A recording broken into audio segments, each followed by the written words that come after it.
અમદાવાદ ફતેવાડી દુર્ઘટનામાં મોટો ઘટસ્ફોટ થયો છે, જેમાં મૃતકના મિત્રોના નિવેદનમાં ઘટસ્ફોટ થયો છે કે મૌલિક જાવેરાના નામે ગાડી ભાડે લીધી હતી અને મૌલિક કોઈનો મિત્ર ન હોવાનો નિવેદનમાં ખુલાસો થયો છે।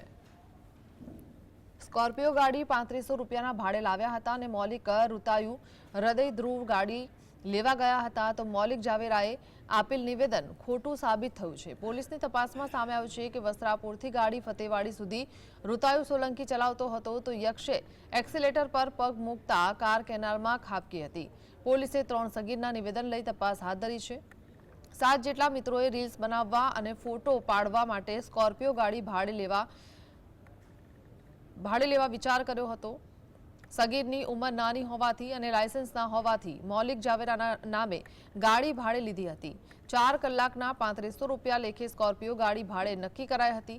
ગાડી લેવા માટે મૌલિક રુદ્ર ઉર્ફે રૂતાયુ સોલંકી, હૃદય વારિયતા અને ધ્રુવ સોલંકી એક સાથે જ ગાડી ભાડે લેવા ગયા હતા, જેમાં ચારેય લોકો સીસીટીવીમાં જોવા મળી રહ્યા છે।